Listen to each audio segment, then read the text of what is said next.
大家好啊，我係大叔，今日嚟開箱呢個 Broom 嘅超薄吸塵器。咁啊，依家開箱睇下裡面有啲咩內容啦。走咗去。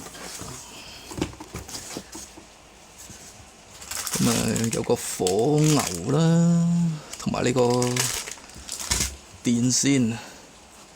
成部機攞出嚟先。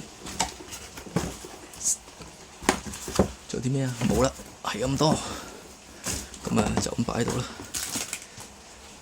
呢度睇下呢個超薄嘅吸塵台。睇下後面嗰啲風扇仔勁多，幾多個風扇啊？1、2、3、4、5、6、7、8個風扇仔。咁啊，佢呢塊都係我嚟墊住吸塵嘅應該。我呢個就攞開先。咁呢度佢係有2浸海綿。再呢度加多1浸海綿，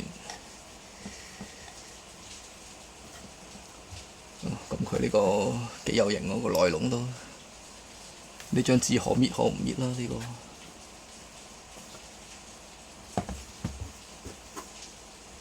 OK， 咁放翻好塊墊先。咁啊，轉頭就攞翻出去工作台嗰度測試下，到底呢部嘢個聲音係嘈唔嘈啦？會唔會整過之前用嗰啲美甲用嘅吸塵機啦？咁呢個點睇都係靚仔過之前嗰啲啦。咁呢個扭無段式嘅扭掣。OK， 佢個牌子。轉頭出去做個測試。好啦，翻到嚟呢個工作台嘅環境，咁你睇下呢個尺寸，基本上係同一個 cutting mat 細少少啦。一擺上去，基本上就壓晒成個位㗎啦。同埋佢都有少少重量啦，又大份啦。正常嚟計就照計就擺上喺呢個台度。要吸塵嗰陣時咧，就開着部機；唔用嘅時候咧，就咁直接擺個細嘅 cutting mat 上面做嘢咯。咁到要吸塵嗰時候，攞翻開個 cutting mat 咁就搞掂啦。大概嘅工作環境就係咁樣啦。咁依家比較下之前嗰啲美甲吸塵機係點樣咧？之前美甲吸塵機就咁嘅 size 嘅啫，同埋好輕嘅，同埋呢個幾廿蚊嘅啫。而呢一塊咧就要幾百蚊嘅，價錢都相差得幾多下嘅。咁依家開一開嚟聽下呢部舊嘢係出嚟係到底係幾大聲咧？咁佢慢慢加速嘅。依家呢個係最細嘅聲音啦，亦都係最細嘅吸力啦。咁依家開到最大咯。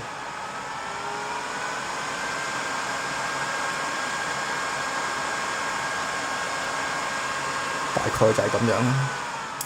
依家一齊嚟聽下呢個新機到底嗰個聲音係嘈唔嘈先。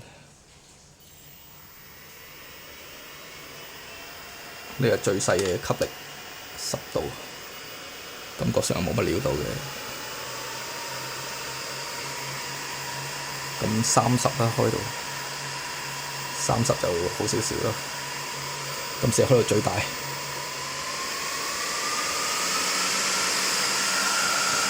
個聲真係好誇張，不過正常唔會開到咁大聲。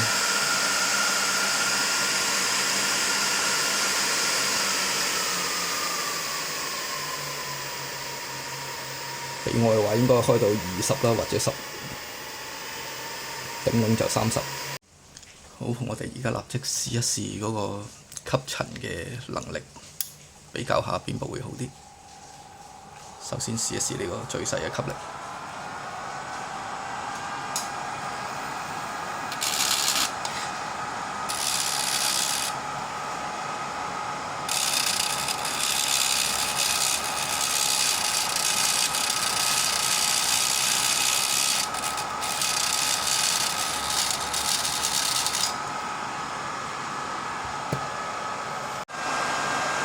依個係最大嘅吸力。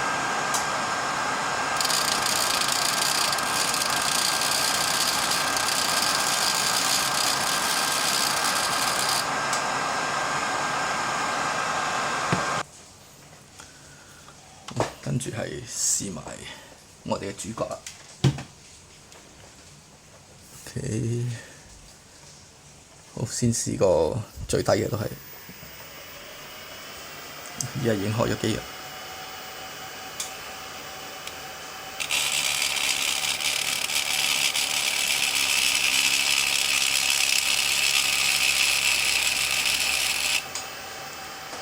因為佢面積夠大啊，基本上都唔會走出去呢個打磨嘅範圍。咁我開最大睇下點。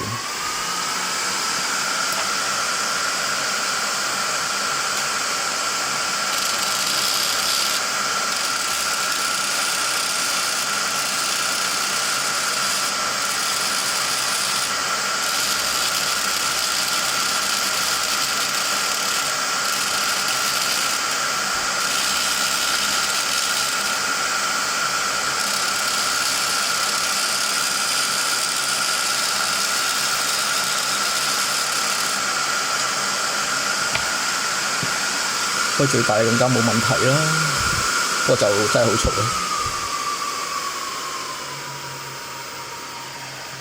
正常呢個20嘅度數，我再試一試。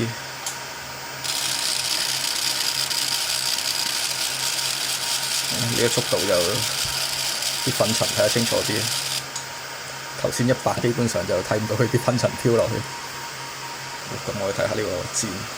依我呢塊箭係用咗一塊黑色同埋一塊白色嘅啫，咁佢其實嗰度變咗係有俾咗2 set 我哋，咁啊轉頭再俾埋其他嘅聲音測試去俾大家聽下，到底啊呢部機係有幾嘈啦，定係有幾靜啦？如果相比起可能係噴漆啊、抽風箱啊同埋氣泵嘅聲音，到底會爭幾遠？依家聽到外面落雨啊，聽到啲雨聲。咁我哋依家測試呢個抽風箱，開一開機先。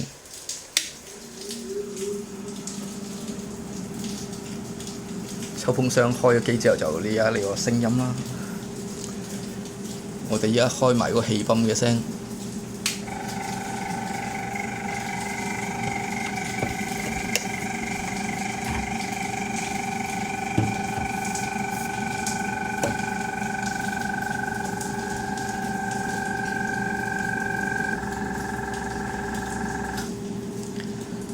好，跟住依家試埋呢個噴漆時嘅聲音。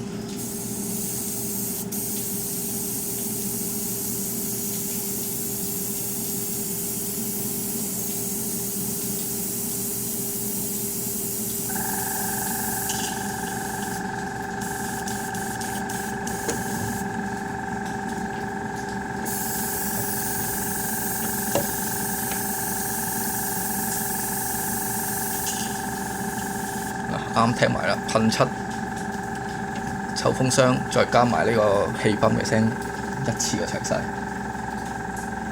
呢個開箱就並唔係一個專業嘅測試嚟嘅，咁啊純粹一個用家嘅角度。